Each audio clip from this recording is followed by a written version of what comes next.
Ver todo mundo. Boa noite a todos. Que a graça e a paz do nosso Senhor e Salvador Jesus seja com todos. Amém. Tenho certeza que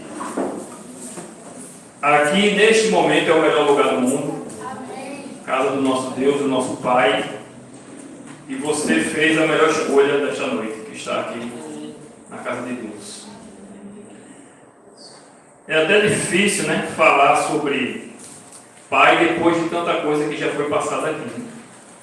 E o peso só aumenta. A gente vem prestar culto a Deus, aos louvores, e quando vai se aproximando o momento da gente vir aqui na frente para passar a mensagem que Deus tem para a sua igreja, o coração começa a bater mais forte. Os irmãos não estranham o meu corte de cabelo, porque algo deu errado, né? E eu preferi deixar assim, para não suceder algo pior. Vamos abrir a palavra de Deus em Salmo 127.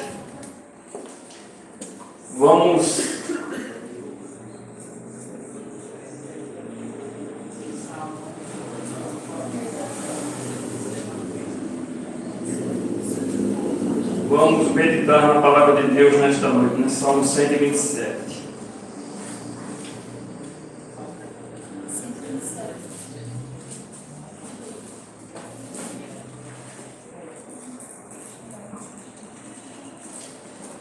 Oremos. Bondoso Deus e Pai, louvado, engrandecido e exaltado seja o teu santo e maravilhoso nome. Neste momento, Senhor, estamos aqui na condição de teus filhos e de teus adoradores e queremos ouvir, Senhor, a tua palavra, a tua voz, Senhor, que tu tens para a tua igreja, principalmente para cada pai aqui nesta noite. Fala conosco, Senhor, por meio da tua palavra, nos concede o teu Espírito e abranda nossos corações, nos ilumine, nos dá entendimento. Deus anjos também continue conosco, em nome de Jesus. Amém. Salmo 127, verso 1, diz o seguinte: se o Senhor Jeová não edificar a casa, em vão trabalham os que a edificam. Verso 2 agora. Inútil vos será levantar de madrugada, repousar tarde, comer o pão que penosamente granjeastes. Aos seus amados ele o dá enquanto dorme. Verso 3. Herança do Senhor Jeová são os filhos, o fruto do ventre, seu galardão. Aleluia. Então veja, a Bíblia diz aqui que não adianta a gente trabalhar, correr atrás de posses terrestres, coisas que são perecíveis, trabalhar demais a ponto de que esqueçamos do nosso Deus e que não seja Ele que edifique a casa. A casa aqui não é a construção de 4 paredes, mas a casa aqui é o lar. E o lar, ele deve ser um pedacinho do céu. Quando vamos para a nossa casa, principalmente quando somos mais novos, estamos debaixo da tutela de nossos pais, nós devemos ter prazer em estar em casa. E Deus, ele não se agrada daqueles que realmente vivem querendo sempre mais, né? Sempre mais e mais daquilo que é perecível.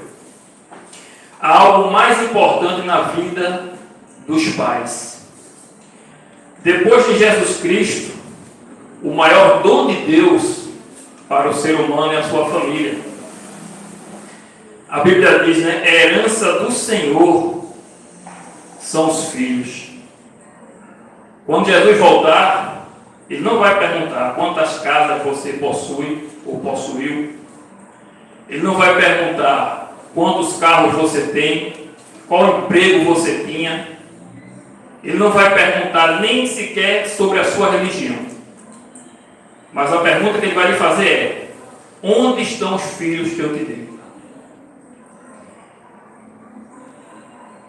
Há algo mais importante do que se vê, que é exatamente a eternidade. Hoje é comemorado o Dia dos Pais. Para uns, ou na verdade para a maioria, é uma data muito especial, muito significativa. E o que vem em nossa mente, quando ouvimos a palavra pai, ou o que significa para nós esta palavra?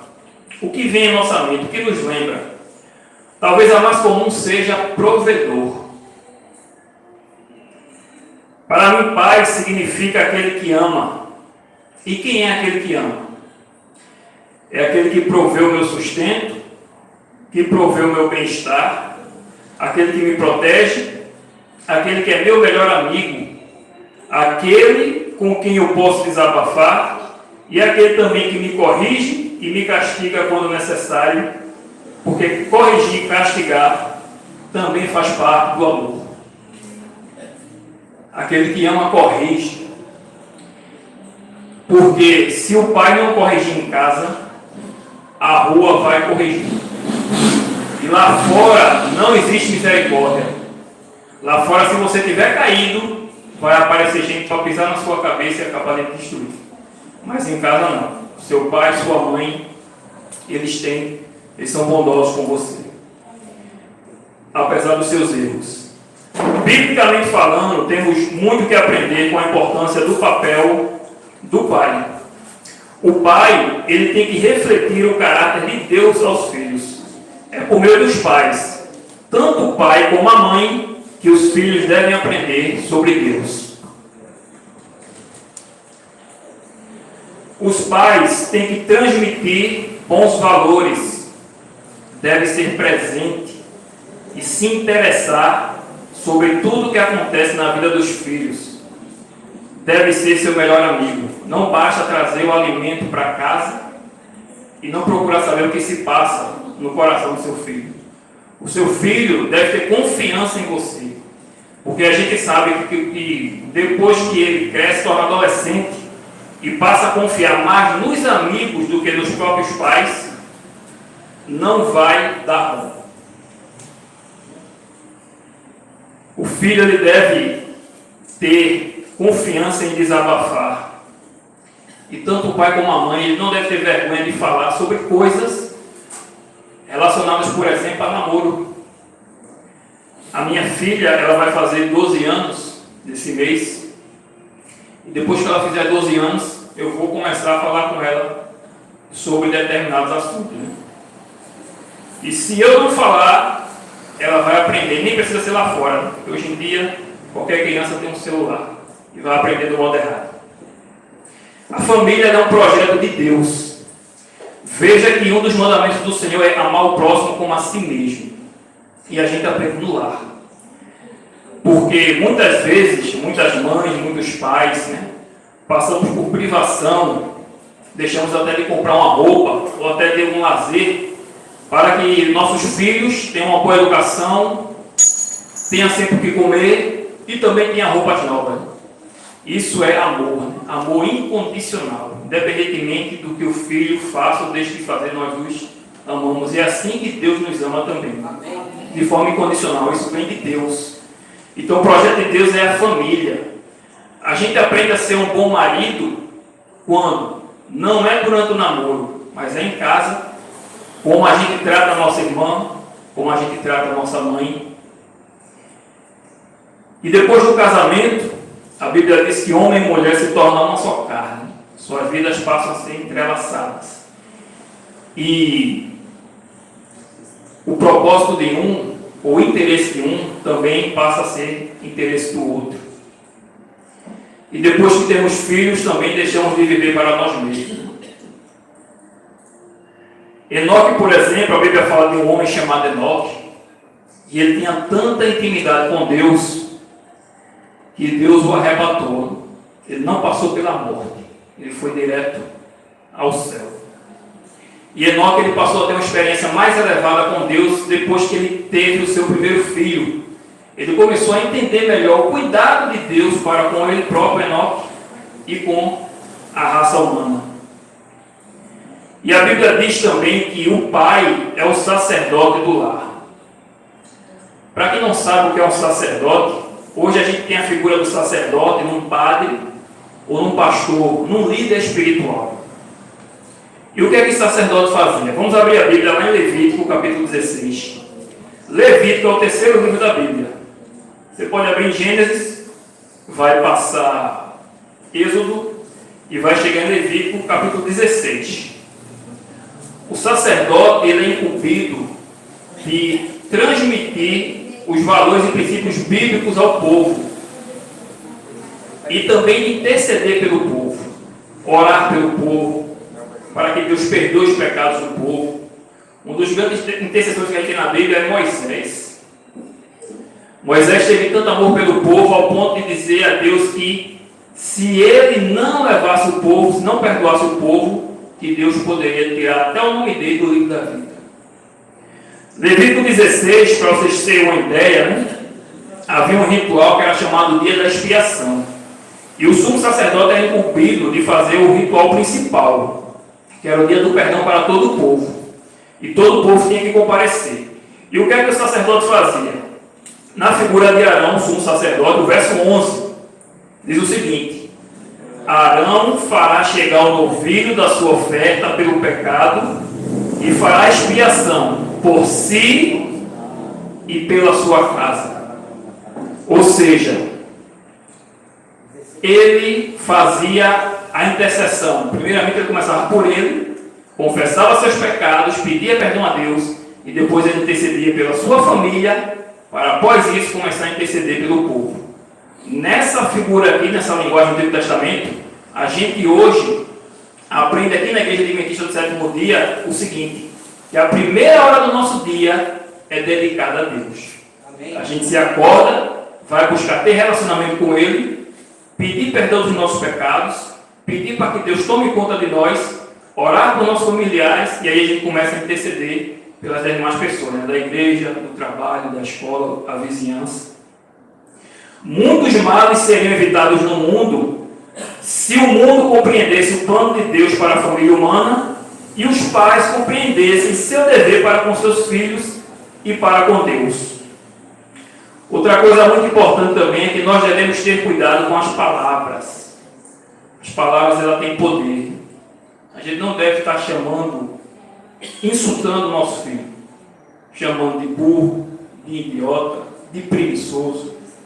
A gente tem que ter muito cuidado com isso, que as palavras de fato têm poder. A psicologia explica, a criança vai crescendo com aquilo dali, vai chegar no momento da vida que ela vai extravasar, colocar para fora. Muitas vezes a gente não entende porque o filho chega na adolescência rebelde, às vezes foi por coisa que ocorreu com ele na infância.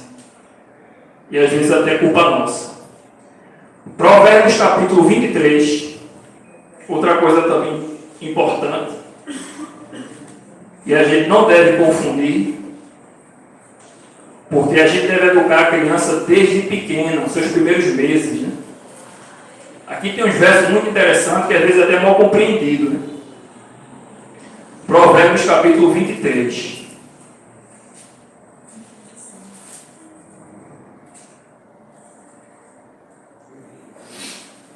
Provérbios capítulo 23, acharam?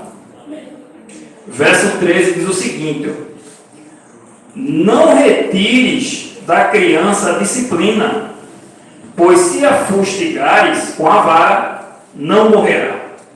Então muita gente entende que a Bíblia está mandando você bater no seu filho. Obviamente que num caso extremo, onde a solução, a última opção é bater. Mas a Bíblia está dizendo o seguinte aqui: não retires da criança a disciplina. Por quê? Porque tem pai e tem mãe que não sustentam o castigo. Dá um castigo à criança, aí vem a mãe, o pai, o avô, a avó e tira. E ele não sustenta.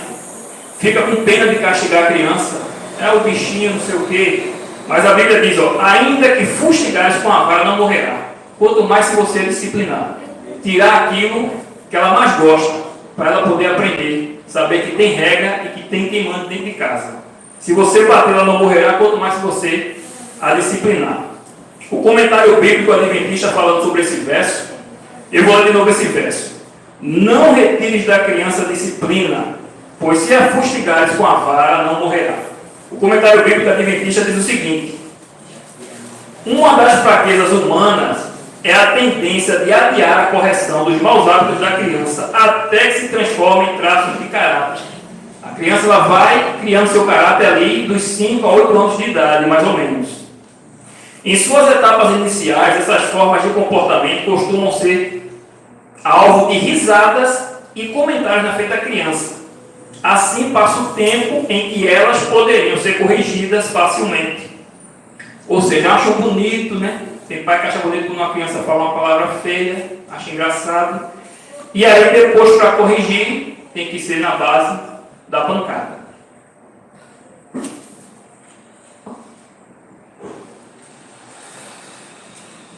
Uma vez eu estava no supermercado, eu ainda não era cristão, fui comprar um leite para minha filha.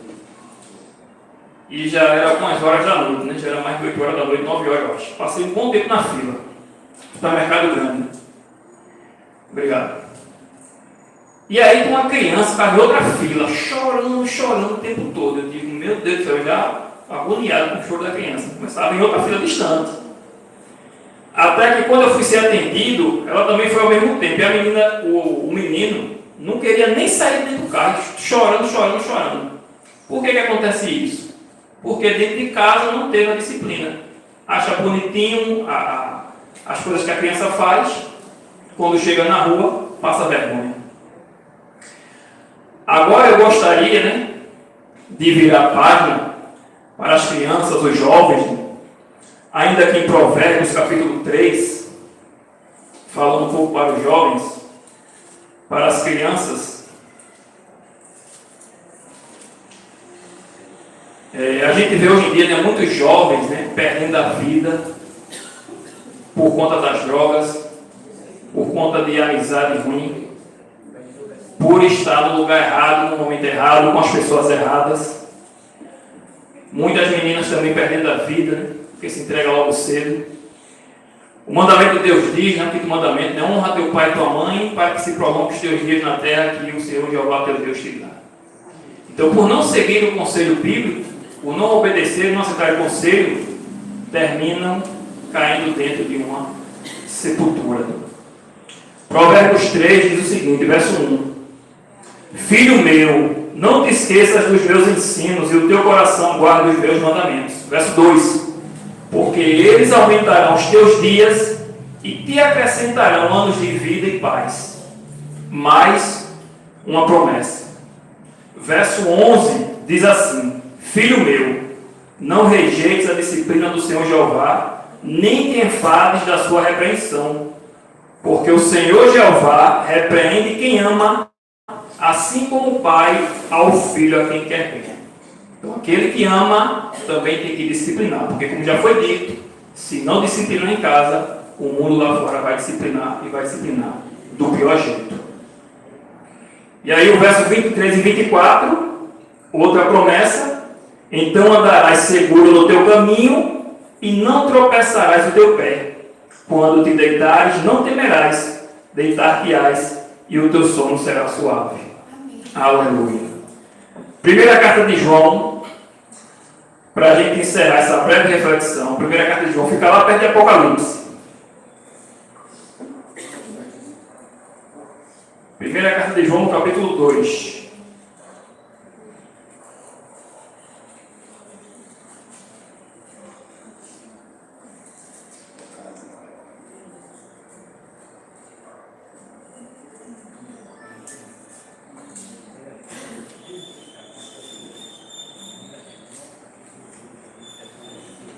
Primeira carta de João. Pode abrir em Apocalipse e voltar um pouquinho. Você vai passar Judas e já chega. São 3 cartas. Essa última passagem vai falar para os pais e para os filhos, né? Mas serve também para qualquer membro da igreja. Mas em especial aqui para os pais. Tem uma coisa muito interessante. Primeira carta de João, capítulo 2. Todos acharam? Eu vou começar a partir do verso 12. Filhinhos, eu vos escrevo porque os vossos pecados são perdoados por causa do seu nome. Do nome de quem? De Jesus. Verso 13. Pais, eu vos escrevo porque conheceis aquele que existe desde o princípio. Jovens, eu vos escrevo porque tendes vencido o maligno. Verso 14. Filhinhos, eu vos escrevi porque conheceis o Pai. Pais, eu vos escrevi porque conheceis aquele que existe desde o princípio. Então vejam, um dos métodos de ensino de Deus é a repetição. Quando a gente quer entender um certo capítulo, a gente tem que entender o que veio antes, depois, ou até mesmo a palavra que mais se repete. Nesse caso aqui, ele repete uma ideia aos pais em especial. Verso 13, ele diz: Pais, eu vos escrevo porque conheceis aquele que existe desde o princípio. E no verso 14 ele vai repetir: Pai, eu vos escrevi porque conheceis aquele que existe desde o princípio, ou seja, o nosso Deus. A pergunta é, para os pais em especial desse dia: você tem conhecido a Deus? Jesus disse certa vez, e antes de falar de Jesus, Jó chegou a dizer que eu te conhecia apenas de ouvir falar, agora eu conheço. Jó teve uma experiência profunda com Deus, ao ponto de realmente conhecê-lo. E o Senhor Jesus disse que nem todo aquele que me diz Senhor, Senhor, herdará o reino dos céus. E muitos vão dizer naquele dia: Senhor, Senhor. E ele vai responder: não vos conheço. Vocês vieram aqui, né? Eu também. A gente recebe uma homenagenzinha da igreja.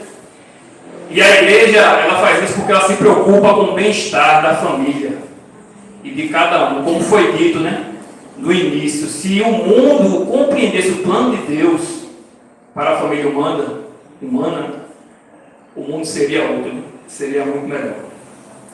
Mas nós não podemos sair daqui sem ouvir a voz de Deus, sem ouvir o que Deus quer de nós a partir de hoje, sem ouvir o que Deus quer, aquilo que Deus quer para nós. Ele quer que você, que eu, conheçamos a Ele, que tenhamos relacionamento com Ele. E o pedido dele hoje é: seja você que já é cristão, que se batizou nas águas, que lê a sua Bíblia todos os dias, que frequenta os cultos, ou seja você que ainda não tomou essa decisão, que você, a partir de hoje, chegando na sua casa, você busque a Deus em oração, busque relacionamento com Ele, porque Deus quer ter um relacionamento de verdade com você, de pai para filho. Alguém disse certa vez, e é verdade, Deus não tem netos, porque nós não somos salvos pela fé de ninguém. Nós temos que ter a nossa própria experiência com Deus. E você ore a Deus nesta noite e faça um propósito com Ele, de buscá-lo na primeira hora do seu dia. Se acordar uma meia horinha mais cedo para entregar o seu dia a Ele. O mundo lá fora não está fácil. A gente está aqui, não sabe o que vai acontecer daqui a 5 minutos. A gente passa por tanto livramento que nem imagina. E no mínimo que a gente pode fazer é ter gratidão a Deus e buscar realmente conhecê-lo. Orar, conversar com Ele, ter uma conversa franca, falar dos nossos problemas, do que está acontecendo na nossa vida e também buscar ler a sua palavra todos os dias. Vamos ouvir mais um hino.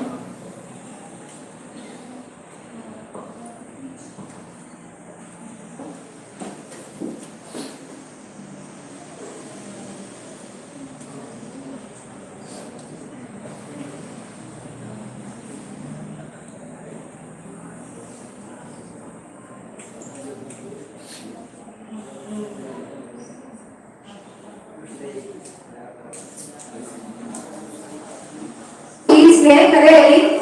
Vê a foto dele, irmão. Eu coloquei o vídeo errado, porque eram 2 vídeos. Um estava incompleto e o outro estava faltando. E o outro estava completo. Eu coloquei o errado. Agora eu vou colocar o certo. Então, quem não viu, vai ver agora novamente.